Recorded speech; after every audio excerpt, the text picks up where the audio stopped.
একেবারেই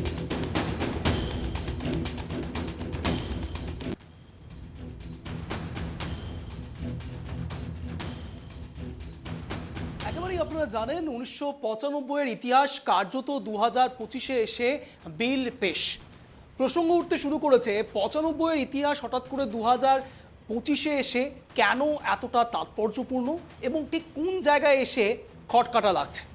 দেখুন, 1995 সালের কথা যখন আমি বলছি তখন নিশ্চয়ই কিছু ইতিহাস সেখানে লুকিয়ে রয়েছে। 95 সালে বিশেষ করে যে ইতিহাস কার্যত আমরা সব সময় একটু অগোচরে থাকতে ভালোবাসি, তার কারণ সবাই বর্তমান নিয়ে থাকতে চাইছে। বর্তমানে হঠাৎ করে কোনো ঘটনা সামনে চলে আসে না, এটা আপনাদেরকে জানতে হবে। ওয়াকফ বিল নিয়ে আজ আমরা কথা বলবো, ওয়াকফ বিল সংশোধনী নিয়ে আমরা কথা বলবো। হঠাৎ করে এই তর্জা শুরু হয়ে যায়নি। ওয়াকফ কি, ওয়াকফের ঠিক কী প্রয়োজনীয়তা ছিল এবং তার সঙ্গে সঙ্গে ওয়াকফের সুবিধে এবং অসুবিধে নিয়েও আমরা পর্যালোচনা করব। দেখুন, ভিন্ন মতামত থাকতে পারে, সবার আলাদা আলাদা রায় থাকতে পারে, ওপিনিয়ন থাকতে পারে, কিন্তু কতটা তাৎপর্যপূর্ণ এই ওয়াকফ বিল সেটা আপনাদের ওপর যেমন নির্ভর করে, ঠিক একই রকমভাবে বিষয়ে তাৎপর্যতা কতটা রয়েছে সেটাও অত্যন্ত প্রাসঙ্গিক এবং গুরুত্বপূর্ণ। কি বলতে চাইছি, ওয়াকফ বিল, ওয়াকফ কথার অর্থ হচ্ছে এক কথায় চ্যারিটি, অর্থাৎ কন্টিনিউয়াস চ্যারিটি, ক্রমাগত চ্যারিটি করে যাওয়াই ওয়াকফ। এবার আমরা যদি একেবারে পূর্বতন ইতিহাসে চলে যাই, ইতিহাস ফিরে ফিরে আসে। টিপু সুলতান, পৃথ্বীরাজ চৌহান, দুজনের যুদ্ধ এবং ঠিক সে জায়গায় পৃথ্বীরাজ চৌহান হেরে যাওয়া এবং ওয়াকফ কায়েম করা, অর্থাৎ সে জায়গায় যার রাজ্যে গিয়ে আধিপত্য খাটাচ্ছে সেই রাজ্য সম্পূর্ণভাবে তার আওতায় চলে আসবে। আর ঠিক সেখান থেকে ওয়াকফ শুরু হতে পারে। এবার আমি বলছি একদিকে চ্যারিটি, একদিকে বলছি আধিপত্য। কি বলতে চাইছি, মূল কথা, আমার সম্পত্তি কিংবা আপনার সম্পত্তি আপনি কাউকে দিলেন এবং সেই দেওয়া সম্পত্তির চ্যারিটি হিসেবে গ্রান্টেড হবে, অর্থাৎ মুসলমান সম্প্রদায় অনুসারে আল্লাহর সম্পূর্ণভাবে আল্লাহর দিকে চলে যাবে, অর্থাৎ সেটা সম্পূর্ণ ধার্মিক প্রতিষ্ঠানের অংশ হয়ে দাঁড়াবে। আর ঠিক সেখান থেকে প্রশ্ন আসবে, সাধারণ মানুষের থেকে কি লাভ পাবে, কি সুফল পাবে। মূল প্রশ্ন ঠিক এখান থেকে। চ্যারিটি তো হলো, কিন্তু তার সঙ্গে সঙ্গে সত্যিই কি সাধারণ মানুষ তার লাভ পাচ্ছে, লভ্যাংশ পাচ্ছে? হয়তো নয়। আর এখান থেকেই শুরু হয়েছে যাবতীয় ইঙ্গিত এবং ঠিক এখান থেকেই শুরু হয়েছে মূল বিতর্ক। ওয়াকফ নিয়ে কার্যত আজ সংসদে যেভাবে চাপানোতর তৈরি হয়েছিল, যেভাবে রাজনৈতিক পারদ চড়তে শুরু করেছিল, সত্যিই ভাবতে অবাক লাগে যে সংসদে দাঁড়িয়েও রাজনীতি চলছে। যখন একদিকে কিরেন রিজিজু তার মন্তব্য পেশ করছেন, ঠিক সেই সময়ও রাজনীতি চলছে, নাকি মুসলমান সম্প্রদায়কে কোণঠাসা করবার চেষ্টা চলছে। কিন্তু কি রয়েছে এই ওয়াকফ সংশোধনী বিলে? মূল প্রসঙ্গ এখানে। ওয়াকফে এর আগে সাধারণত সরকারের কোনো রকম হস্তক্ষেপ থাকতো না। আজ মনে হলো যে এই জমি আমার, আমি ওয়াকফের আন্ডারে কি নিয়ে আসতে পারি, সেটাও আপনাদের সামনে রাখবো। কিন্তু তাদের মূল বক্তব্য যে ওয়াকফ এইরকমই একটি সম্পত্তি যেখানে আমার মনে হলো ভার্বালি আমি বললাম, মৌখিকভাবে আমি বললাম এই জায়গা আমার, আমার হয়ে যাবে। অর্থাৎ এটাও কিন্তু ওয়াকফ বিলের, অর্থাৎ পূর্বতন ওয়াকফ বিলের একটি অংশ বিশেষ। অর্থাৎ আমি বললাম এ জায়গা আমার, আমার জায়গা হয়ে গেল। সত্যি কি এটা বাঞ্ছনীয়? এই একই রকমভাবে কিছুদিন আগেও এই রব উঠেছিল যে সংসদ, বিশেষ করে এই নতুন যে সংসদ ভবন তৈরি হয়েছে, সেই সংসদ ভবনও নাকি ওয়াকফের আন্ডারে পড়ে। এবার খুব স্বাভাবিকভাবে সবই যদি ওয়াকফের আন্ডারে পড়ে, তাহলে সরকারি সম্পত্তি কোথায়? প্রসঙ্গ উঠবে সাধারণ মানুষের সম্পত্তি কোথায়? কেউ কেউ তো হতেও পারে যে তারা ওয়াকফ আন্ডারে তাদের জমি দিতে চাইছে না, তাদেরও জমি হয়তো ওয়াকফের আন্ডারে পড়ে যেতে পারে। এরকম অনেক ভ্রান্তি, অনেক রকম সমস্যা রয়েছে বলে দাবি করা হয়েছে এনডিএ সরকারের পক্ষ থেকে। বিশেষ করে এই বিষয় নিয়ে আজ কিরেন রিজিজু অনেকগুলো বিষয় সামনে রেখেছে। আজ এই নিয়ে বিতর্ক শুরু হবে। ওয়াকফ বিল, ওয়াকফ বিলের সুবিধে অসুবিধে, শাসক বিরোধী ঠিক তরজা কোন জায়গায়। নমস্কার, আমি অঞ্জন, আপনারা দেখছেন টাইপ টিভি বাংলা। এখনটি ঘড়ি কাটা সন্ধ্যে 7টা। আর আজ মূল আলোচনার বিষয় ওয়াকফ নিয়ে আমরা ওরা। আমার প্রথম প্রতিবেদন আপনাদের সামনে রাখছি, তারপর আসছি বিস্তারিত আলোচনায়। দেখুন, 1995-এর ওয়াকফ সংশোধনীতে দেশের রাজনীতিতে ভূচাল। বুধবার সংসদে 8 ঘন্টার আলোচনার কথা মতো ঠিক সকাল 11টায় শুরু হয় আলোচনা। বিল পেশ করেন কেন্দ্রীয় সংসদীয় বিষয়ক মন্ত্রী কিরেন রিজিজু। জোরালো মন্তব্য দিয়ে শুরু তার ভাষণ। তো उस समय किसी ने नहीं कहा कि ये एक्ट अनकॉन्स्टिट्यूशनल है, किसी ने नहीं कहा उस समय ये अनलॉफुल है। आज जब हम उसी बिल को सुधार के ला रहे हैं, तब आपको ये अनकॉन्स्टिट्यूशनल अनलॉफुल का ये शब्द इस्तेमाल करने का आपको ये नौबत कैसे आया? তবে বিতর্ক ঠিক কি নিয়ে? ওয়াকফ আইনে 40 নম্বর ধারা অনুযায়ী যে কোনো সম্পত্তিকে ওয়াকফ হিসেবে ঘোষণার অধিকার রয়েছে ওয়াকফ বোর্ডের হাতেই। তবে নতুন সংশোধনীতে ওয়াকফ বোর্ডের সেই একছত্র অধিকার কেড়ে নিয়ে কোনো সম্পত্তি ওয়াকফ কিনা সেই চূড়ান্ত সিদ্ধান্ত নেওয়ার ক্ষমতা দেওয়া হবে জেলাশাসক বা সমপদমর্যাদার কোনো আধিকারিকের হাতে। সরকারের যুক্তি ঠিক কোথায়? ওয়াকফের বর্তমান আইন অনুসারে ওয়াকফের দখল করা জমি বা সম্পত্তিতে কোনোভাবেই পর্যালোচনা করার সুযোগ থাকে না, কিন্তু যদি কারোর তাতে কোনো আপত্তি থাকে তাহলেও জমি বা সম্পত্তি দখল করতে পারে ওয়াকফ বোর্ড। সরকারের তাতে হস্তক্ষেপ করার সুযোগ থাকে না, তাই সরকারের মতে কারো ধর্মে হস্তক্ষেপ সরকারের কাজ নয়। তবে ওয়াকফ থার্ড লার্জেস্ট ল্যান্ড ওনার এই বিষয়ে কথা বলতে গিয়ে ইউপিএ সরকারকে তীব্র নিশানা করে বলেন, ये आपका धार्मिक भावना से जुड़े हुए चीज है, उसमें सरकार का कोई लेना देना नहीं है। इलेक्शन आने वाला था, बहुत ही कम दिन बच गए थे, इलेक्शन कोड ऑफ कॉन्डक्ट लगने ही वाला था। हम सबको मालूम है अप्रैल और मई में चुनाव हुआ था। 5 मार्च 2014 को उस समय के यूपीए सरकार ने 123 प्राइम प्रॉपर्टीज को जो housing and urban development ministry के तहत आता है उसको आपने दिल्ली वक्फ बोर्ड को ट्रांसफर कर दिया। क्या जरूरत था? कुछ दिन बाकी था चुनाव होने के लिए, आप इंतजार तो करते। आपने सोचा ये करके वोट मिलेंगे, लेकिन आप तो चुनाव तो हार गए। तो हजारों किलोमीटर ट्रेन का पटरी लगा हुआ है, स्टेशन बना हुआ है, वो ट्रेन का पटरी लगा हुआ है, वो रेलवे का प्रॉपर्टी थोड़ी है, ये तो देश का प्रॉपर्टी है। हम लोग सब चलते हैं उसमें। इसको आप कैसे लगा सकते हैं कि रेलवे के पास इतना है, वक्फ बोर्ड के पास इतना है? वो देश का प्रॉपर्टी है। हमारा डिफेंस के पास कहता है कि सेकंड लार्जेस्ट है। डिफेंस के पास जो भी लैंड है, जहां ट्रेनिंग करता है, जहां वो रहता है, या बॉर्डर एरिया में जितना डिफेंस लैंड है वो देश का रक्षा के लिए है।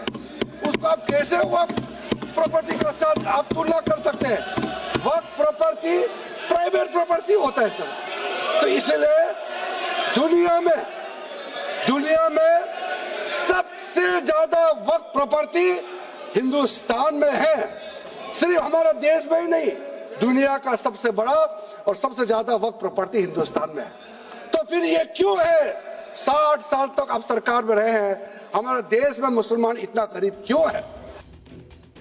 বিরোধীদের নিশানা করে দর্থহীন ভাষায় পূর্ব ওয়াকফ বোর্ডের ত্রুটিকে চোখে আঙুল দিয়ে দেখিয়ে বলেন, कि वक्फ बोर्ड में शिया भी रहेंगे, सुन्नी भी रहेंगे, बोहरास भी रहेंगे, आगा खानिस भी रहेंगे, मुसलमानों में जो बैकवर्ड है, पिछड़े लोग हैं, वो भी रहेंगे, और साथ में महिला भी रहेंगे, और एक्सपर्ट नॉन मुस्लिम भी रहने का प्रावधान रखा गया है। 10 मेंबर मुस्लिम कम्युनिटी से होगा, 2 फॉर्मर जजेस होंगे सुप्रीम कोर्ट और हाई कोर्ट के, एक advocate of national eminence member रहेंगे, 4 persons of national eminence from various field. ये तो कई कमिटियों ने इसको सिफारिश किया है, और एडिशनल सेक्रेटरी या joint secretary to the government of India उसमें रहेंगे। आउट ऑफ 10 मुस्लिम मेंबर्स 2 महिला अनिवार्य है, ये हमने प्रावधान रखा है। পাল্টা গৌরব গগৈ বলেন, বিজেপি সম্পূর্ণ সদনে ভ্রান্তি ছড়াচ্ছেন। সব মিলিয়ে বুধের সংসদে ওয়াকফ নিয়ে রাজনীতির পারদ চড়তে শুরু করে। তবে আমাদের প্রশ্ন সোজা, 1995-এ বিজেপি কংগ্রেস একত্রিত হয়ে যে বিল আনতে চেয়েছিল, আজ শুধুই বিরোধিতা করার জন্যই বিরোধিতা চলছে? ওয়াকফের দায়িত্বে সর্বধর্ম সমন্বিত হলে বিরোধীদের সমস্যা কোথায়? বিরোধী হোক বা শাসক, মহিলাদের সামনে রেখেই ভাবমূর্তি ধরে রাখার চেষ্টা। তৃতীয় বৃহত্তম জমির মালিক ওয়াকফ হলে ইসলাম ধর্মাবলম্বীদের সার্বিক উন্নয়ন নিয়ে এত প্রশ্ন কেন তোলে খোদ বিরোধীরা? আজ এখান থেকেই বিতর্ক শুরু। Bureau report, tribe TV Bangla. প্রশ্নগুলো খুব সহজ, কিন্তু উত্তরগুলো সত্যি সহজ হবে কিনা আমরা জানি না। কিন্তু তার আগে পরিচয় পর্ব সারব যারা যারা আমাদের সঙ্গে ইতিমধ্যে জুড়ে রয়েছেন আমাদের সঙ্গে মাননীয়া রুবি মণ্ডল, বিজেপি সমর্থক, বিজেপি মুখপাত্র। আমাদের সঙ্গে রয়েছেন মাননীয়া সুস্মিতা বিশ্বাস, কংগ্রেস নেত্রী, কংগ্রেস মুখপাত্র। আমাদের সঙ্গে রয়েছেন মাননীয় অনাবিল ইসলাম, তৃণমূল নেতা। রয়েছেন আমাদের সঙ্গে মাননীয় সৌমেন চক্রবর্তী, রাজনৈতিক বিশ্লেষক। আপনাদের চারজনকে স্বাগত ট্রাইপি বাংলা সন্ধ্যে 7টার এই শোতে। আমি প্রথমেই একটু সরাসরি সুস্মিতাদির কাছেই যাওয়ার চেষ্টা করব। কেন বিরোধিতা করছেন আপনারা? ওয়াক অফ বিল নিয়ে এত বিরোধিতা কিসের? একটা সময় 1995-এর যে ইতিহাস বলছে, সে সময় তো আপনারা সবাই একত্রিত হয়ে এই ওয়াক অফ বিল নিয়ে নানান কথা বলতে চেয়েছেন। এখন 2025-এ এসে শুধু কি বিরোধিতা করার জন্য বিরোধিতা করছেন? সুস্মিতাদি,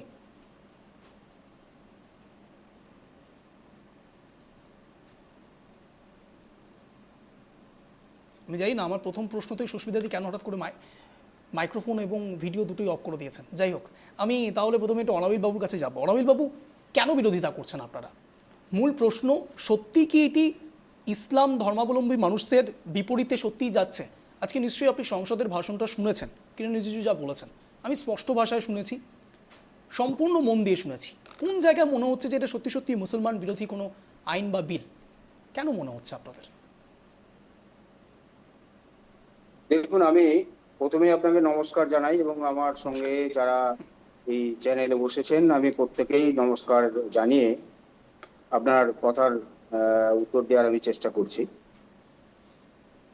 বিরোধিতা হচ্ছে কি হচ্ছে না, দেখুন, এটা সম্পূর্ণ একটা আইনের বিষয় এবং এখানে আমার মনে হয় না সেরকম কোনো এক্সপার্ট আমরা এখানে বসেছি, আইনের কোনো এক্সপার্ট যারা সংবিধানটা বোঝে, সংবিধানের আর্টিকেলগুলো বোঝে এবং ঠিক এর সাংবিধানিক নিয়ম, সাংবিধানিক আইন কি আছে হয়তো আমাদের প্রত্যেকের কাছে, কারোর কাছে জানা থাকতে পারে, কিন্তু আমাদের প্রত্যেকের জানা আছে বলে আমার মনে হয় না।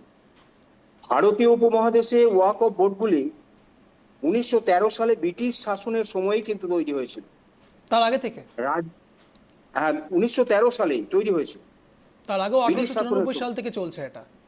1894 সাল থেকে চলে 1913 সালে ব্রিটিশ আমলেই এই বোর্ডগুলো তৈরি হয়েছে এবং রাজ্য ওয়াকফ বোর্ডগুলির কাজকর্ম এবং দেশের ওয়াকফ গুলির সঙ্গে সুষ্ঠু প্রশাসন সম্পর্কিত বিষয় এবং পরামর্শ দান করার জন্য 1923 সালে ওয়াকফ আইন তৈরি হয়েছে।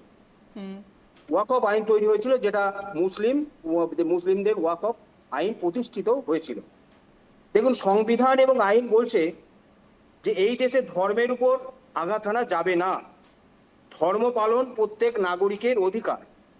তাহলে 1947 সালে 15ই আগস্ট দেশের সর্বত্র প্রত্যেক ধর্মের ধর্ম স্থাপনের এবং ধর্মীয় সৌধগুলি যে পরিচয় ছিল ভবিষ্যতেও সেটা থাকবে, এটাই দেশের মানুষের কাছে কাম্য এবং একজন সাধারণ নাগরিক হিসাবে এটা আমাদের কাম্য। কিন্তু তারপরেও আমরা কি দেখলাম, যে ভারতবর্ষের মানুষ হিসাবে আমরা কি দেখলাম, যে বাবরি মেগা শো সেটা হয়ে গেছে, জ্ঞানব্যাপী সিরিজ চলছে, মথুরার যে শাহী ঈদগাহ এবং সম্বলের কাজও শুরু হয়ে গেছে। তারপরে ধর্মের মোহ ঘিরে ধরছে রাজনীতিকে। তাহলে আজকে মুসলিমদের অধিকার খর্ব হচ্ছে, আগামী দিনে খ্রিস্টানদের অধিকার খর্ব হবে না, এ কথা কে বলতে পারে? নিজেই যখন প্রথম শুরু করেছেন আপনি ডিবেট, তখনই আপনি বলেছেন যে এখানে সংবিধান সম্বন্ধে সবাই সবটা জানে, এমনটা আপনি বিশ্বাস করেন না, কিন্তু আপনি প্রথম শুরুটাই করেছেন সংবিধান দিয়ে। আমি বলছি অনাবিল বাবু, আমি বিশ্বাস রাখি তার মানে আপনি সংবিধানটা একটু হলেও জানেন, কিন্তু আমার প্রশ্ন হচ্ছে ওয়াক অফ বিল নিয়ে আপনি যে কথা বলছেন, মুসলমানদের কোনো জায়গায় তাদের দায়ভার বা সব কিছু নাকি কেড়ে নেওয়া হচ্ছে। কিভাবে কেড়ে নেওয়া হচ্ছে একটু বলবেন? আমি সংশোধনী বিলে যতটুকু আমি শুনেছি, কোনো জায়গায় তো এটা বলা হয়নি যে তাদের কাছ থেকে সব কিছু কেড়ে নেওয়া হচ্ছে, কিংবা এটা তো একবারও বলে দেওয়া হয়নি যে ওয়াকফ সম্পত্তি মুসলমানদের থেকে কেড়ে নেওয়া হচ্ছে। কেন মনে হচ্ছে আপনাদের যে মুসলমানদের অধিকার খর্ব হচ্ছে এখানে?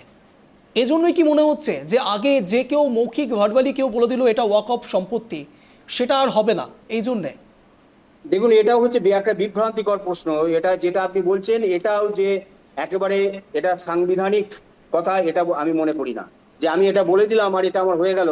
আর তার জন্য তো একটা ডিস্ট্রিক্ট ম্যাজিস্ট্রেট, এটা তো ছিল ডিস্ট্রিক্ট ম্যাজিস্ট্রেট র্যাঙ্কের কোন অফিসার বা এখন তারও উপরের কোন র্যাঙ্ক, ওই র্যাঙ্কের অফিসার, তিনি ঠিক করবেন যে আদৌ ওটা ওয়াকফ স্টেটের বা ওয়াকফের সম্পত্তি কিনা। তার সেটা উপর তো- নির্ভর সেটা তো করবে। উচিত। বলে দিলে কিন্তু এটা হবে না, বলে না, দিলে তার মানে আপনি আপনি সাপোর্ট করছেন। করছেন, আপনি সাপোর্ট হ্যাঁ? করছেন, তার মানে আপনি ওয়াক অফ সংশোধনী বিলকে সাপোর্ট করছেন, আপনার কথা থেকে সেটা স্পষ্ট হচ্ছে। কি করে কষ্ট হচ্ছে? ওটা তার কারণ ছিলই। আপনি তো বলছেন আরে না না না না ওটা না তো ছিলই। ডিএমদের ওপরে ওটা- সম্পূর্ণভাবে কোনো অধিকার ছিল না। আপনি না, না, একটু ওয়াক অফ আপনি- সংশোধনী আপনি- বিলটা আপনি- দেখবেন আপনি ভালো আর করে- তার আপনি আগেরটা ভালো করে দেখবেন।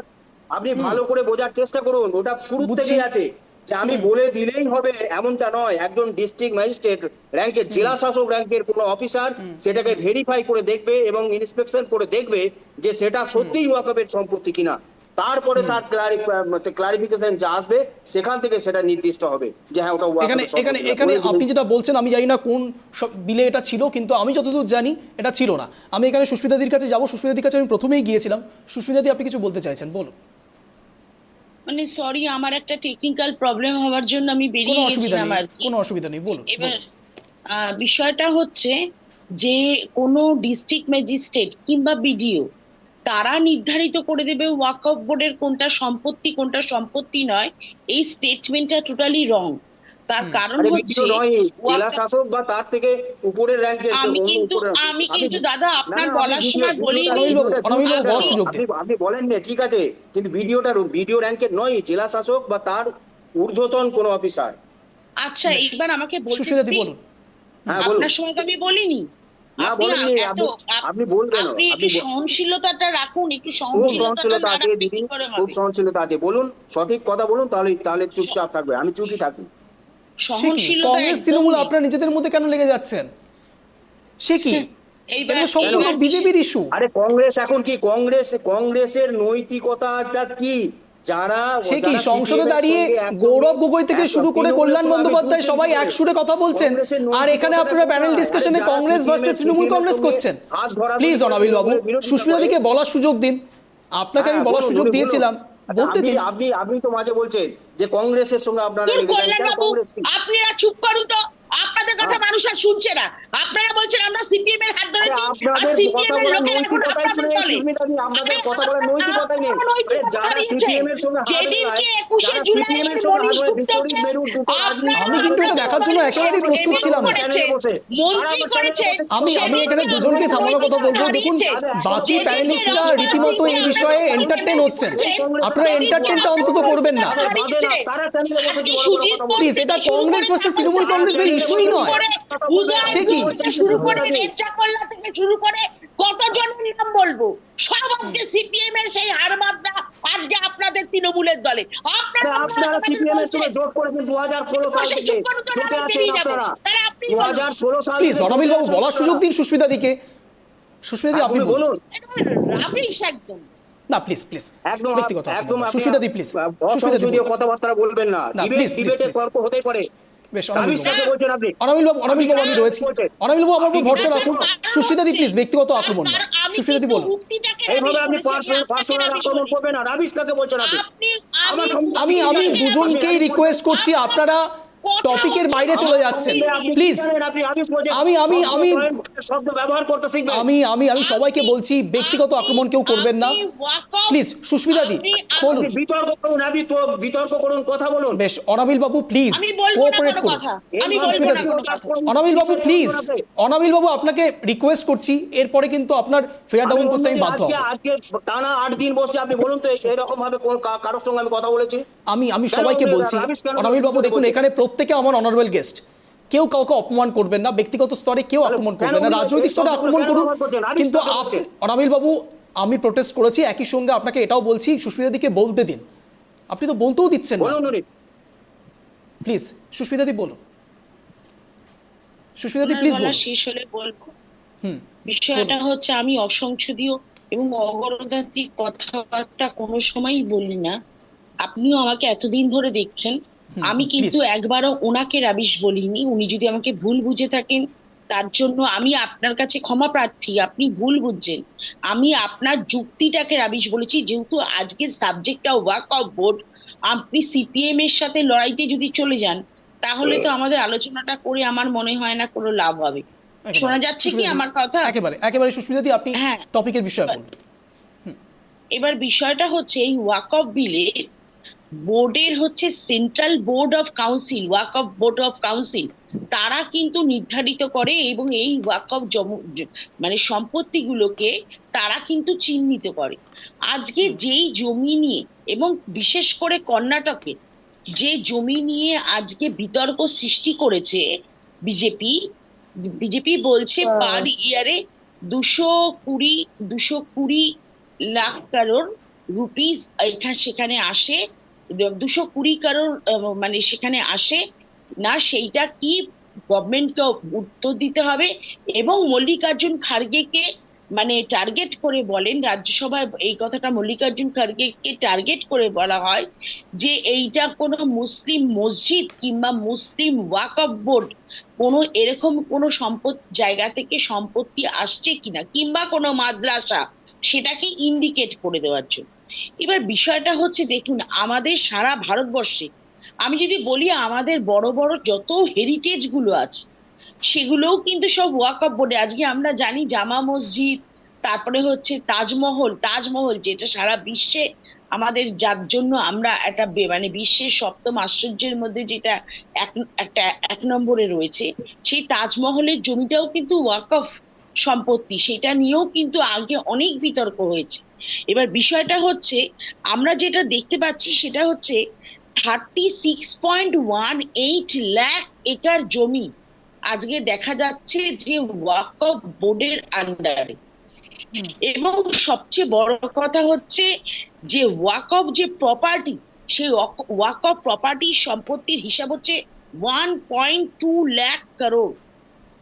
আজকে আপনি আমাকে এই কথাটা বলুন তো, যদি আমরা সাম্প্রদায়িকতার ভেদাভেদ, সাম্প্রদায়িকতাকে ভিত্তি করে ভেদাভেদ তৈরি করতাম, আর যদি আপনি যেমন বললেন আমরা যখন বিল বিজেপির সাথে একসাথে পাশ করতে চেয়েছি, আজকে কি তাহলে শুধু বিরোধিতা করার জন্য বিরোধিতা? না, তার জন্য বিরোধিতাটা করা না, বিরোধিতাটা করা হচ্ছে মানুষকে বিভ্রান্তিকর মূলক কথাবার্তা বলে, মানুষকে বিভ্রান্তিকর পরিবেশ তৈরি করা হচ্ছে বলে আমাদের এই বিরোধিতা। আজকে আপনি বলুন মহিলাদেরকে সামনে রেখে, এবং আজকে ওয়াকফ বিলের যেই মানে আজকে যেটা নিয়ে এত সবচেয়ে বড় বিতর্ক, যে ওয়াকফ প্রপার্টির সম্পত্তি মানে যেই মানে কমিটি তৈরি হবে, সেই কমিটিতে মহিলারা যেমন থাকবেন, ঠিক আছে, ওয়েল মহিলারা থাকবেন, খুব ভালো কথা। যদি সত্যিকারে মুসলিম সম্প্রদায় মানে সম্প্রদায়ের মহিলাদের প্রাধান্য দেওয়া হয়, ভালো। কিন্তু সেই জায়গায় দাঁড়িয়ে একটা সবচেয়ে বড় প্রশ্ন থেকে যাচ্ছে যে অন্য সম্প্রদায়ের লোকেরা সেখানে থাকবে। আজকে আপনাকে আমি বলি, যেমন মানে খ্রিস্টানদের মধ্যে প্যালেস্টাইন আর রোমান ক্যাথলিক দুটো সম্প্রদায় আছে। এই প্যালেস্টাইন কিংবা রোমান ক্যাথলিকদের অনেক সম্পত্তি আছে, ক্যাথলিক মানে ইয়ের প্রচুর সম্পত্তি। তা সেই জায়গায় কি অন্য কোনো সম্প্রদায়ের লোককে রাখা হয়েছে? কিংবা আমাদের যত মন্দির আছে আজকে, সারা ভারতবর্ষে যত মন্দির আছে, সেই মন্দিরের আমাদের যে আজকে যেই কমিটিগুলো, সেই কমিটিগুলোতে কি অন্য সম্প্রদায়ের লোককে রাখা হয়? আজকে এই প্রশ্নগুলো কিন্তু বারবার উঠে আসছে। আজকে আমরা দেখেছি লোকসভায় অনুরাগ ঠাকুর যে মন্তব্য করেছেন, আমরা তীব্র ধিক্কার জানাই। তিনি এইভাবে মন্তব্য করেছেন যে ওয়াকফ বোর্ড নাকি মানুষের একটা ভীতি সৃষ্টি করে দিয়েছে, ওয়াকফ বোর্ড মানুষের মধ্যে একটা ভয়ের সঞ্চার করেছে। এবং তিনি সেখানে এরকম একটা কথা মানে এইভাবে বলেছেন যে India needs liberation from the fear of Waqf. এবং সেখানে তিনি একটা মানে লাইন মেনশন করেছেন, খাতানা ভি जो ওয়াকফ কহে ওহি সহি। এই কথাটা কিন্তু ভুল, এই ভ্রান্ত ধারণাটা, এই যে সাম্প্রদায়িক তাসটা বিজেপি খেলতে চাইছে, তার বিরুদ্ধে আমাদের লড়াই, তার বিরুদ্ধে আমাদের বিরোধিতা। আজকে যেভাবে প্রত্যেকটা বিলগুলোকে যেভাবে এনে তারা পাশ করছে, আজকে হ্যাঁ আমরা অবশ্যই বলছি, আমরা বিভিন্ন চ্যানেল দেখাচ্ছি ওয়াকফ বোর্ডে। দেখুন এখন গদি মিডিয়া গুলোর তো অবস্থা খুব খারাপ বলতে গেলে। এখন আপনারাও একটা মিডিয়া, সেখানে আমি মিডিয়ার সামনে বসে বলতে গেলে আপনারাও সেটা ভালোভাবে নেবেন না। কিন্তু একটা জিনিস তো মানতে হবে, এই গদি মিডিয়াগুলো যেভাবে বিজেপিকে প্রজেক্ট করছে এবং যেভাবে বিজেপির সমস্ত মানে নেওয়া মানে যতগুলো সিদ্ধান্ত, যে অ্যাক্ট এবং যেসব বিলগুলো আসছে সেগুলোকে যেভাবে প্রজেক্ট করছে, এইটা কিন্তু ভারতবর্ষের গণতন্ত্রের জন্য সঠিক নয়। আজকে ভারতবর্ষে ওয়াকফ বোর্ডের সম্পত্তি নিয়ে যে বিল পাশ করা হচ্ছে, এটা কিন্তু সংবিধান বিরোধী। আজকে সত্যি আমার মানে খুব কিন্তু খারাপ লাগলো সুস্মিতাদি, আমি কল্যাণবাবু আমি আমি শুনতেই আমি আমি আমাকে সবটা এই মুহূর্তে সবটা মানছি, attack- সবটা হ্যাঁ, মানছি, বলুন। কিন্তু প্রশ্ন হচ্ছে সুস্মিতাদি, 40,000 ওয়াকফ প্রপার্টির উপর বেস করে 24% মুসলমান মানুষ ইতিমধ্যে এই বিষয়ে কেস করেছে পূর্ববর্তী ওয়াকফ বিল নিয়ে। তাহলে কি হিসেবে আপনারা বলছেন যে মুসলমানরা সত্যি সত্যি এই বিষয়ে বিরোধিতা করছে? তাহলে কি কোনো এক জায়গায় মুসলমানদের প্রতি হয় ভালোবাসা নেই, অথবা আপনারা আপনাদের দেখুন, মুসলমানদের প্রতি একটা বেশি জিনিস- ভালোবাসা রয়েছে, কোনটা?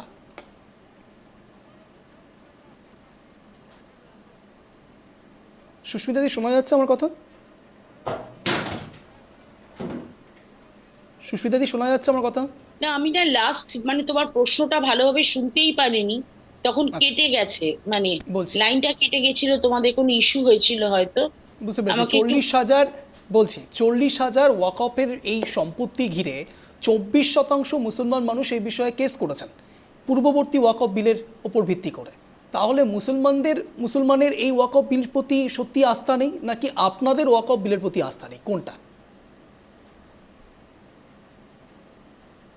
না, এখানে দেখো, এখানে একটা প্রশ্ন আছে। পূর্ববর্তী যে ওয়াকফ বিল, শোনা যাচ্ছে কি? স্পষ্ট বলুন। এবার বিষয়টা হচ্ছে আমরা ওরা না, বিষয়টা হচ্ছে মুসলমান সমাজ একটা সম্প্রদায়, এবং এই সম্প্রদায় কিন্তু আমাদের সাথেই স্বাধীনতার লড়াইটা লড়েছিল। এই সম্প্রদায় আমাদের ভারতবর্ষের বাইরে, দেখো কি ইমিগ্রেশন ব্যাপারে আমি বলতে চাইছি না, আমি মানে ইমিগ্রেশনের ব্যাপারে কোনো কথাই, আজকে ইমিগ্রেশনের উপরেও যদি একটা বিল তৈরি হয়েছে, এবং সেই বিষয়ে আজকে তুমি শুনেছো কিনা জানি না, আজকে এমপি মহিবুল্লাহ নবদি, যিনি এসপি আজকে এমপি, তিনি বলেছেন আজকে যে তারা বলেছে যে 25-এ যে ফরেনার্স বিল যেটা পাশ করা হয়েছে, সেটা নিয়ে তো কোনো বক্তব্য নেই, কিন্তু বলছে যেই বিলটা আজকে পাশ করানো হচ্ছে, এই বিলটা কিন্তু একদম বিশেষভাবে ভায়োলেট করছে আমাদের fundamental rights and equalities and religions. তাহলে যে জায়গায় দাঁড়িয়ে তুমি ওই 40% লোকের কথা বলছো, সেই জায়গায় দাঁড়িয়ে বাকি 60% লোকের কথা 40% নয়, 24%। 24% যে লোকের কথা তুমি বলছো, তাহলে 76% লোকের কথা বলছো না কেন? সেই 76% লোক কি বলছে সেটা তো দেখতে হবে। মুসলমান সম্প্রদায়ের আজকে তুমি বলছো একটা জিনিস জানো, আমি একটা কথা শুধু তোমাকে এখানে বলতে চাই, পশ্চিমবঙ্গে প্রচুর ওয়াকফ বডির সম্পত্তি আছে, প্রচুর ওয়াকফ বডির সম্পত্তি আছে। আজকে কিন্তু সেসব ওয়াকফ বডির সম্পত্তিগুলো কিন্তু বেহাত হয়ে যাচ্ছে, দিনের পর দিন দেখা যাচ্ছে। বড় বড় খেলার মাঠ, বড় বড় গ্রাউন্ড, সেখানেও পর্যন্ত এখন সেই সেই মানে দৌরাত্ম্য দেখা যাচ্ছে। সেখানেও পর্যন্ত কিন্তু আমরা দেখতে পাচ্ছি যে ফ্ল্যাট তোলার যে মানে সিন্ডিকেটের যে দৌরাত্ম্য, সেই সিন্ডিকেটের দৌরাত্ম্য চলছে, এবং সেটা কি করে সবাই সেটাকে মেনে নিচ্ছে আমাদের জানা নেই।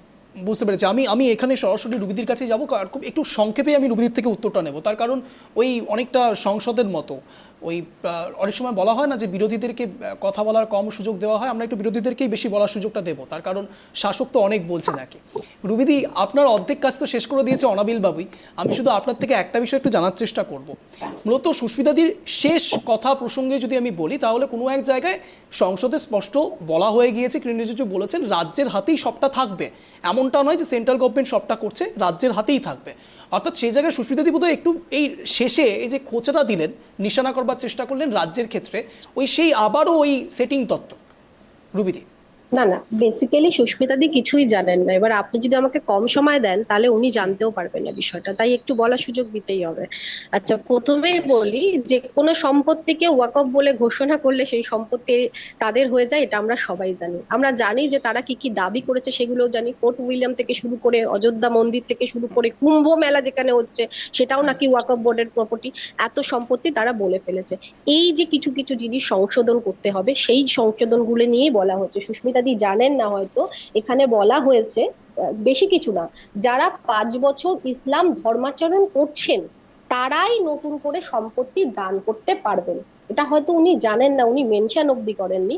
এবং একটু আগে দাদা যে তৃণমূলের দাদা যিনি বলছিলেন, উনি ঠিকই বলেছেন যে শুধুমাত্র জেলা শাসক এর বিল মানে এটা দেখবে তা নয়, এর উদ্ঘাটন কর্তৃপক্ষ সেই তদন্ততে সামিল হতে পারবে। এটাও সুস্মিতাদি জানেন না। সুস্মিতাদি অনেক কিছুই এটা জানেন না। নতুন সংশোধনী বিলে সুস্মিতাদিকে আমার এসছে। হ্যাঁ, নতুন সংশোধন বিলে এসেছে, সুস্মিতাদি এগুলো জানে না। এখানে কোনো কিছু ভুল করেনি। দেখুন, কিছু কিছু সংশোধন যেটা হয়েছে সেটা ঠিক হয়েছে, সেটা আমাদের বুঝতে হবে। এটা আমাদের ভালোর জন্য শুধুমাত্র নয়, এটা দেশের মানুষদের ভালোর জন্য শুধুমাত্র নয়, এটা মুসলমানদের জন্য ভালো। এখানে দেখুন, আপনাকে এখানে বারবার করে মেনশন করা হয়েছে যারা সুন্নি আছে, যারা মুসলিমদের মধ্যে অনেক কটা সিয়া ডিভিশন রয়েছে, আছে। হ্যাঁ, সিয়া এবং শিয়া সুন্নি রয়েছে, সবার সুন্নি জন্য। রয়েছে, হ্যাঁ, অনেক অনেক কটা ডিভিশন রয়েছে। তারা যারা আর কি মানে যারা একদম মানে খুবই গরিব, যারা বিপিএল অন্তর্ভুক্ত পড়ে ইনফ্যাক্ট, তারা যাতে এই সম্পত্তি ভোগ করতে পারে, তাদের জন্যই তো এই সম্পত্তি দান করা, যাতে গরিব যারা মুসলিম আছে তারা যাতে জীবনে যাতে উন্নতি করতে পারে। এই সম্পত্তি তো তাদের জন্যই, তারা যাতে এই সম্পত্তি লাভ করতে পারে সেটাই শুধু বলা হচ্ছে। এখানে কোনো বিরোধিতার কিছু নেই। এখানে মুসলিমদের থেকে সবকিছু কেড়ে নেওয়া হচ্ছে না। এই কথাটাই যারা বলছে তারা সম্পূর্ণ ভুল বলছে। কংগ্রেসকে আরো এই বিষয় ভালো করে জানতে হবে। কংগ্রেসের হয়তো জানা নেই, 2013-তে লালু প্রসাদ জি বলেছিলেন যে ওয়াকফের সম্পত্তি লুট হচ্ছে, কোথাও বার হচ্ছে তো কোথাও হোটেল হচ্ছে, নানা রকম ভাবে প্রচেষ্টা হচ্ছে, সম্পত্তিগুলোকে নানা রকম ভাবে ইউজ করছে এই যারা ওয়াকফের আন্ডারে তখন সেই সময় যারা ছিল, এভাবে ওয়াকফের সম্পত্তিগুলোকে লুট করা হয়েছে। সেই সময় এই লালু প্রসাদ জির এই ইচ্ছেটাকেও বর্তমানে নরেন্দ্র মোদীজি মানে ঠিক করে দিচ্ছে। আপনারা আপনাদের হ্যাটসঅ্যাপ করা উচিত নরেন্দ্র মোদীজিকে। বেশ, আপনারা বেশ, ভাবুন, আপনারা তো ইন্ডি জোটে আছেন। বেশ আরো রুবিদি, অনেক কিছু বলার ছিল, আমাকে তো খুব কম সময় দিচ্ছ। আমি ঠিক আমি আছে, আজ ঠিক একটু আছে, কম বলো। সময় দিচ্ছি, তার কারণ সংসদে কিনে নিয়েছে যে অনেকক্ষণ বলেছেন, তাই না, বিরোধীরা বলতে পারছেন না। অ্যাকচুয়ালি হ্যাঁ, ওয়াকফ বিলটা অনেকটা বড়। সুশীলাদি বলার সুযোগ দেবো, আমাকে একটু সোমেন বাবুর কাছেও যেতে হবে, প্লিজ কোঅপারেট করুন।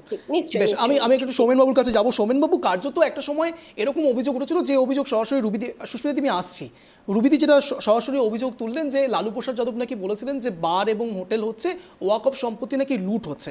আমাদের কাছে স্পষ্ট খবর আছে, আমি যদি খুব ভুল না বলি, বিজয় মালিয়া যিনি কার্যত লিকিয়ার কোম্পানি খোলবার জন্য ওয়াকফ সম্পত্তি নিয়ে নিয়েছিলেন, অর্থাৎ ওয়াকফ সম্পত্তি তাকে দেওয়া হয়েছিল, এরকমও অভিযোগ রয়েছে। আমি বলছি এইভাবে যদি ওয়াকফ সম্পত্তি, যেটা কিনা কার্যত মুসলমান সম্প্রদায়ের কাছে এই মদ বা লিকিয়ার এই জিনিসটা অত্যন্ত খারাপ, সে জায়গায় বারংবার এই ওয়াকফ বিল নিয়ে এত কথা হচ্ছে, মুসলমানদের তোষণ করা হচ্ছে, মুসলমানদের শোষণ করা হচ্ছে, এত যুক্তি পাল্টা যুক্তিতে সত্যি কি ওই আবারও সেই বলতে হবে না যে ধর্মের বেশে মোহচারে এসে ধরে অন্ধ সেজন মারে আর শুধু মরে? সোমেন বাবু, প্রথমেই বলবো তো যে যে কোনো আমাদের মনে রাখতে হবে যে এই ওয়াকফ সম্পত্তি বলুন বা যে বিল বলুন, যে সংশোধনের, আমি এই সরকারের বলছি, কেন্দ্রীয় সরকারের, যে এর আগে দেখেছি আমাদের দণ্ড সংহিতা, সেটার ক্ষেত্রে প্রায় ঔপনিবেশিক আমলে, অর্থাৎ আমাদের যে সংবিধান গড়ে উঠেছে 12 থেকে 35 নম্বর ধারার মধ্যে আমরা মৌলিক অধিকারগুলো পেয়ে থাকি। সেখানে কিন্তু প্রথমেই বলা যায় সম্পত্তির অধিকার সেখানে অন্তর্ভুক্ত ছিল, তারপরে তা বিলুপ্ত হয় এবং পরবর্তী সময় আমরা 1935 সালের যে ভারত শাসন আইন, তার একটা বড় ছায়া কিন্তু আমরা আমাদের যে সাংবিধানিক যে গড়ে ওঠার যে প্রকরণ তার মধ্যে আমরা দেখতে পাই। কিন্তু তার মধ্যেও মৌলিকতার ছায়া আছে, অর্থাৎ ইতিহাসের প্রয়োজনে সময়ের সঙ্গে তাল মিলিয়ে চলতে সেদিনের যারা সংবিধান নির্মাতা যারা ছিলেন তারাও কিন্তু একটা স্কোপ রেখেছিলেন যে আগামী দিনে আজকের যে ভারত নির্মাণের স্বপ্ন আমরা বুনে গেলাম যে বীজ, সেই জায়গাটা কোনো একটা স্থবির একটা, আমি বলছি জঙ্গম একটা জায়গায় যে থেমে থাকার বিষয় নয়। অর্থাৎ তাদের মধ্যেও কতগুলো লিবারাল আউটপুট থাকবে সংশোধনীর, যার মধ্য দিয়ে সমাজ রাষ্ট্র সেটার সঙ্গে কিন্তু সামঞ্জস্য করে তুলবে। এই একই সঙ্গে মনে রাখতে হবে প্রায় 300টি ঔপনিবেশিক আইন আমরা দেখেছি কার্যত লাস্ট 10 বছরের মধ্যে যেটা সংশোধন হয়েছে, এবং একই রকম ভাবে আমরা পরবর্তী স্বাধীনতা পরবর্তীকালে আমরা দেখেছি হিন্দু ম্যারেজ অ্যাক্ট। কেন বলছি এই কথাগুলো, যে আমাদের সংস্কার সাধনের মধ্য দিয়ে একটা জিনিস তো বিশ্বাস করতে হবে, রাষ্ট্রীয় সার্বভৌম বলতে সারা দেশ জুড়ে একটা একই আইনের বাতাবরণে থাকা উচিত। সেখানে ধর্ম একটা ওয়াকফ বোর্ডের যে ঔপনিবেশিক সময়ে যে স্ট্যাটাস কো, আমি বলছি যে পরিমণ্ডলে তাদেরকে গড়ে উঠেছিল, তারও পরিবর্তন সাধনের প্রয়োজন দেখা দিয়েছে সময়ের প্রয়োজনে। কিন্তু বিতর্কটা কেন? বিতর্কটা এই জায়গাতেই যে আমরা দেখেছি ইতিহাস থেকে যে ঔপনিবেশিক শাসক ব্রিটিশরা কোনো এই ধর্মীয় সংবেদনশীল বিষয়ে কোনো সংস্কার সাধনের ক্ষেত্রে তারা যখনই কিছু বিল আনতেন বা সংস্কার সাধন করতেন, তারা কিন্তু সেই সময়কার ভারতবর্ষের বিদগ্ধ মানুষদের বা সিভিল সোসাইটির সঙ্গে একটা আলাপ আলোচনার পরিবেশের মধ্য দিয়ে তার সঙ্গে একটা জায়গায় নিয়ে আসতো। এখন যেটা হচ্ছে সেটা অনেকাংশেই কিন্তু দেখা যায় যে এই যে প্রতিযোগিতামূলক, অর্থাৎ আমি সংখ্যাগরিষ্ঠ ফ্লোরে, আমি সেটার মধ্য দিয়ে আলাপ আলোচনার যে পরিসরটা সেটা অনেকটাই কমে গিয়ে খানিকটা হুইপ টাইপের চলে আসছে। অর্থাৎ আমি বলতে চাইছি এটাই, এর ফলে যেটা হয় ধর্মীয় ব্যাপারেই বলছি, একটা ফিয়ার সাইকোসিস, অর্থাৎ এই যখনই রাজনীতির তো খেলা থাকবেই, সেই রাজনীতির খেলায় যখন এই আগাম একটা সম্প্রদায় কেন্দ্রিক একটা যে ভয় ভীতির বাতাবরণকে তৈরি করা, তার ফলে কি হবে যে এই যে কোনো বিলের সংশোধনের সমাজ সংস্করণের মূল উদ্দেশ্য থেকে কিন্তু আমরা পিছিয়ে যাব। সেটা শাসকের মহৎ উদ্দেশ্য হতে পারে, তার পেছনে রাজনীতি হতে পারে, আবার বিরোধীরা আজকে যে বিরোধিতা করছে তার পেছনেও যে ফিয়ার সাইকোসিস যেটা ছড়িয়ে দেওয়ার চেষ্টা হচ্ছে, সেটার ক্ষেত্রেও কিন্তু আগাগোড়া আমি যেটা দিকটা তুলে ধরতে চাইছি, গণতন্ত্রের ক্ষেত্রে যে আলোচনার স্পেসটা হয়ে তারপরে বিলের সংশোধন বা সেটার জন্য আরেকটু বেশি সময় নেওয়ার বোধহয় আলোচনার প্রয়োজন রয়েছে বলে আমার মনে হয়। সোমেনবাবু, আমি বুঝতে পেরেছি আপনি কি বলতে চাইছেন, কিন্তু আমার একটা বিষয় ক্লিয়ার হয় না এবং পরিষ্কার হচ্ছে না। আমি যে প্রশ্নটা আজ সরাসরি প্যানেল ডিসকাশনে রেখেছি, আমার প্রশ্ন হচ্ছে মুসলমানদের তোষণ করা হচ্ছে, মুসলমানদের শোষণ করা হচ্ছে, যে শব্দই আপনারা ব্যবহার করুন না কেন, যে শব্দই আপনারা প্রয়োগ করুন, আমার মূল প্রশ্ন এই 36.1 লাখ কোটি টাকা এই জায়গা এবং তার সঙ্গে সঙ্গে 1.2 লক্ষ কোটি টাকা যেখান থেকে রেভিনিউ আসছে, আমি বলছি তাহলে মুসলমান সম্প্রদায়রা পিছিয়ে কোথায় রয়েছে? আমার মূল প্রশ্ন এই জায়গাতে। এবং তাদের কাছে কি সত্যিই টাকাটা পৌঁছচ্ছে না? অর্থাৎ উঁচু তলার কিছু মানুষ সেই টাকা নিয়ে নিচ্ছেন আর নিচু তলার মানুষের কাছে তার মানে সেই টাকা পৌঁছচ্ছে না? এটা তো খুব স্বাভাবিক সহজ প্রশ্ন আসবে সোমেনবাবু। আসলে ওই যে বললাম কিছুক্ষণ আগে যে ফিয়ার সাইকোসিসটাকে ছড়িয়ে দেওয়া হচ্ছে, সেটা তখনই বিচ্যুত হচ্ছে যখন এর পেছনে রাজনীতির অঙ্ক কষে যখন মাঠে নামছে বিভিন্ন বিরোধী দলগুলো, অর্থাৎ এবং শাসক বিরোধী তরজা তখনই তুঙ্গে হচ্ছে যখন এই জায়গাটাতে রাজনীতির ভোট ব্যাংকের অঙ্ক কষা শুরু হয়ে যাচ্ছে। বুঝতে পেরেছি। আমি দেখুন, আজ সংশোধনী বিল সম্পূর্ণ মন দিয়ে শুনছিলাম। দেখুন, প্রত্যেকের একটা পার্সপেক্টিভ থাকে এবং সৌমেনবাবুর কথা প্রসঙ্গে আমাকে বলতে হয়, অনেক প্যানেল ডিসকাশনে সৌমেনবাবু সরাসরি একজন রাজনৈতিক বিশ্লেষক এবং তিনি সরাসরি একটা কথা বলেন যে কেউ নিরপেক্ষ হয় না, প্রত্যেকটা জিনিসের পক্ষে এবং বিপক্ষে যেতেই হয়, তাতে কারো সপক্ষে হতে পারে, কারো বিপক্ষে হতে পারে। দেখুন, আজকে সংশোধনী বিল শোনবার পরে এবং যে ছবিটা আপনারা ইতিমধ্যে দেখতে পাচ্ছেন, দেখুন দুটো ছবি হতে পারে। আপনারা বলতে পারেন এর বিপরীত ছবিটা কেন আমরা দেখাচ্ছি না। দেখুন, আমাদের কাছে অন্তত এখনো পর্যন্ত বিপরীত ছবিটা এসে পৌঁছয়নি। যদি আপনাদের কাছে থাকে অবশ্যই আমাকে পাঠাবেন, আমি দেখাবো। আমি ভিসিআরকে একবার বলবো, সরাসরি সেই মুসলমান সম্প্রদায়ের লোকেরাই প্ল্যাকার্ড নিয়ে বলছেন উই সাপোর্ট মোদিজি। দেখুন, আমি একবার ফুল স্ক্রিন দিতে বলবো। দেখুন দেখুন কেউ একজন বলছেন সে no to Waqf amendment bill, সেটা বিরোধীরা বলছেন। যাক, সেই ছবিও আমরা দেখিয়ে দিয়েছি। নিশ্চয়ই কেউ বলতে পারবেন না যে শুধুমাত্র বিজেপিটা দেখাচ্ছি। আর একটি ছবিও আপনাদের সামনে এক্ষুনি আসবে, সেখানে স্পষ্ট আপনারা দেখতে পাবেন প্ল্যাকার্ড হাতে মুসলমান সম্প্রদায়ের মানুষরা সরাসরি বলছেন উই সাপোর্ট মোদিজি। এই ছবিটাও ধরা পড়বে। এবার আমার প্রশ্ন সরাসরি সুস্মিতাদির কাছেই যাবে। সুস্মিতাদি হাত তুলেছিলেন, আমি সুস্মিতাদির কাছেও যাবো, অনামিল বাবুর কাছেও যাবো, খুব সংক্ষেপে যাবো কারণ অন্তিম লগ্নের দিকে আমরা এগোচ্ছি। সুস্মিতাদি, আমি বলছি এই উই সাপোর্ট মোদিজি বলছেন মুসলমান সম্প্রদায়ের মানুষরা, 3 তালাকের সময়ও আপনারা বিরোধিতা করেছিলেন এবং সেখানে খুব স্বাভাবিকভাবেই মহিলা যারা রয়েছেন তারা কিন্তু যথেষ্ট খুশি হয়েছিলেন। এই ছবিও ধরা পড়েছে। তাহলে কোনটা আমরা সত্যি মানব, এই উই সাপোর্ট মোদিজি নাকি এই মুসলমান তোষণ শোষণের রাজনীতি, ধর্মের রাজনীতি? কোনটাকে বিশ্বাস করব? সুস্মিতাদি।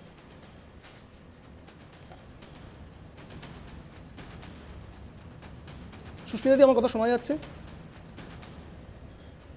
যান্ত্রিক কিছু ত্রুটি ঘটছে, আমি অনামিল বাবুর কাছে যাবো। অনামিল বাবু, সেম প্রশ্ন, আপনার প্রত্যুত্তর। দেখুন, একটা কথা শুনতে শুনতে আমাদের কিন্তু কান পচে গেছে যে আমাদের রাজ্যের মাননীয় মুখ্যমন্ত্রী মমতা বন্দ্যোপাধ্যায় তিনি নাকি মুসলিম তোষণকারী।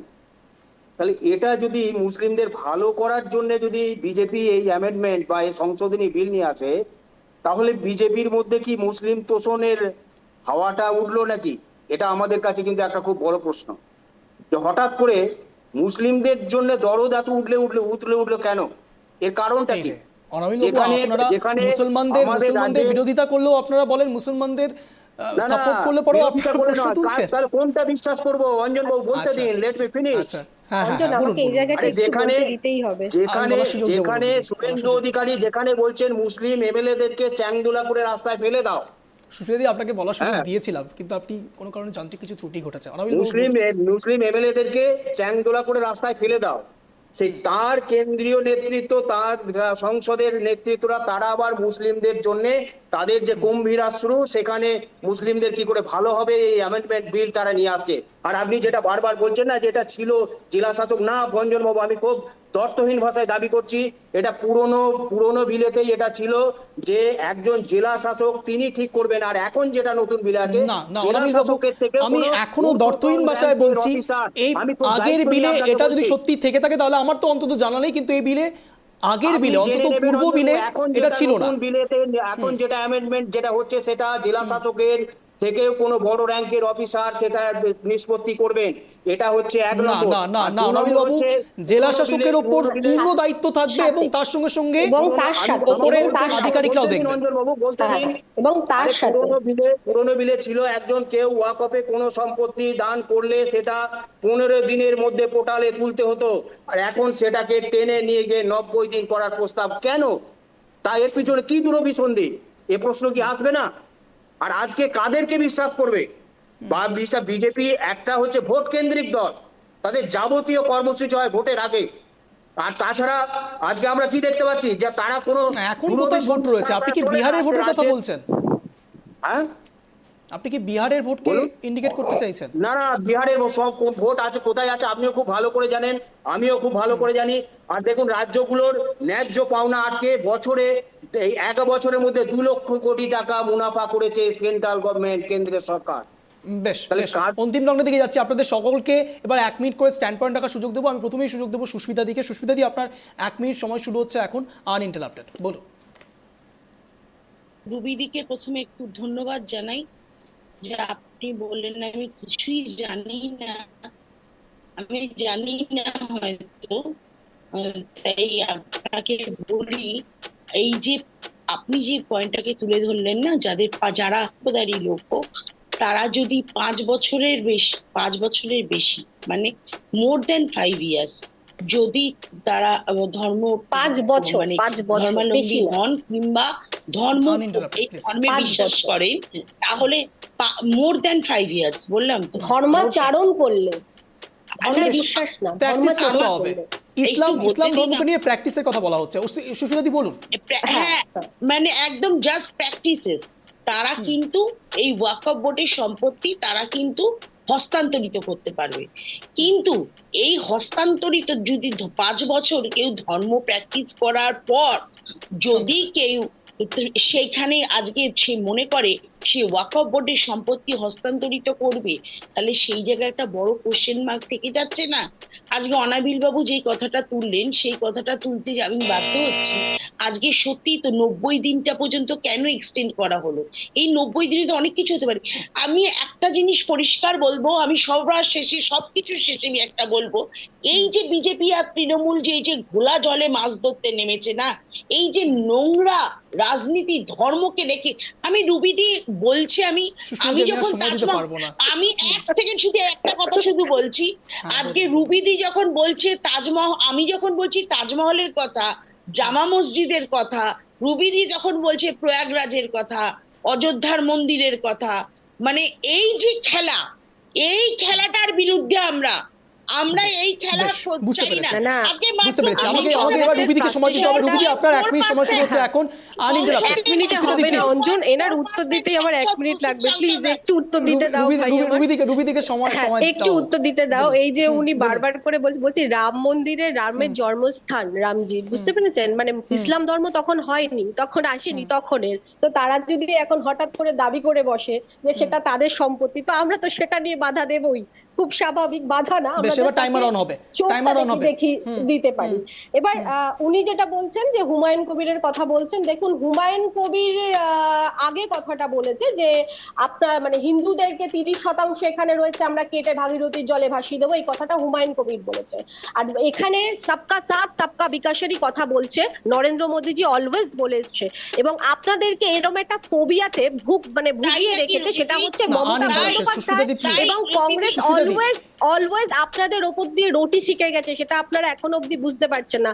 ভারতীয় জনতা পার্টির কোনো যোজনা, আপনি রেশন বলুন, আবাস যোজনা বলুন, শৌচালয় বলুন, গ্যাস বলুন, এভরিথিং যা যোজনা আছে, রেলওয়ে ডিপার্টমেন্ট, এয়ারপোর্ট ডিপার্টমেন্ট, প্রত্যেকটা জায়গায়, সমস্ত জায়গায় কাউকে কিন্তু জাত পাত বিচার করে না কাউকে জব দেওয়া হয়, না কাউকে রেশন দেওয়া হয়, না কাউকে কিছু দেওয়া হয়।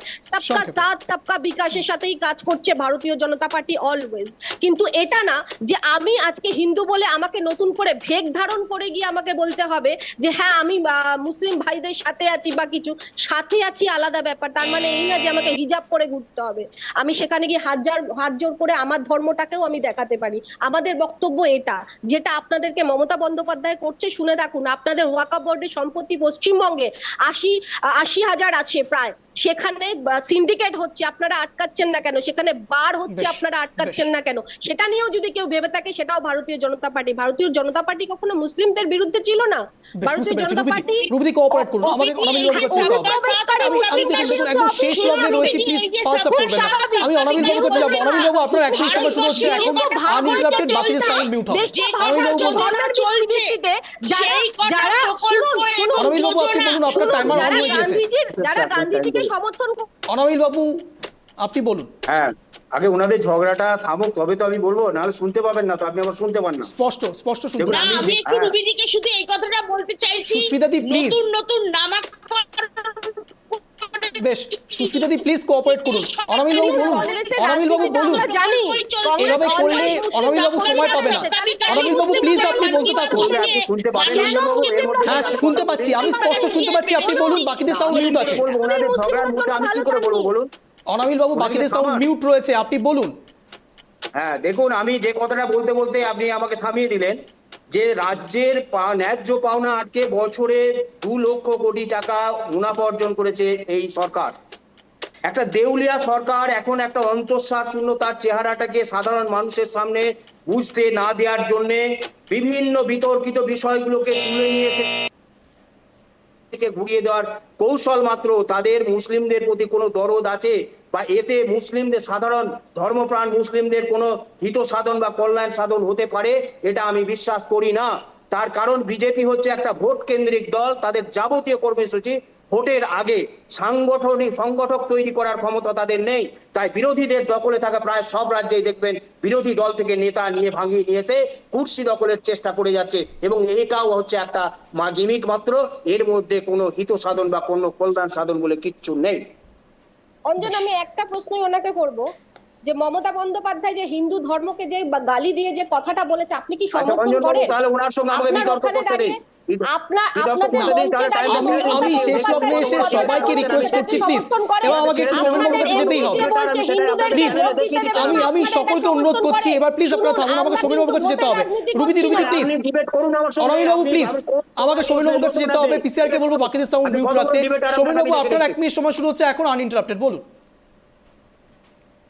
আমি বলবো যে যে কোনো ক্ষেত্রে হচ্ছে জাতক একটা রাজ্যস্তরীয় আর কেন্দ্রস্তরীয় ক্ষেত্রে যখন এই ধরনের সংবেদনশীল বা খুব গুরুত্বপূর্ণ কোনো বিলের বা সংশোধনী আনা হয়, সেক্ষেত্রে আমি যেটা বক্তব্য তুলেছিলাম, সেক্ষেত্রে গণতান্ত্রিক পরিসর হিসাবে বিতর্কের জায়গাটাকে আরো প্রসারিত করার প্রয়োজন রয়েছে এবং একই সঙ্গে বিরোধীদের দায়িত্বশীল বিরোধী হওয়ার জন্য বলা যায় যে যে কোনো সম্প্রদায়, যে কোনো ধর্মীয় সম্প্রদায়ের সঙ্গে সেই জায়গাটা আগে ভাগে তাদের মধ্যে একটা যে ফিয়ার সাইকোসিস যে বলা হয়, ভীতি জনিত একটা কারণকে ছড়িয়ে দেওয়ার যে প্রবণতার রাজনীতি, সেখান থেকে তারা দূরে থাকলে আখেরে ভারতবাসীর উপকৃত হবে, যেভাবে উপকৃত হয়েছে 3 তালাকের ক্ষেত্রে।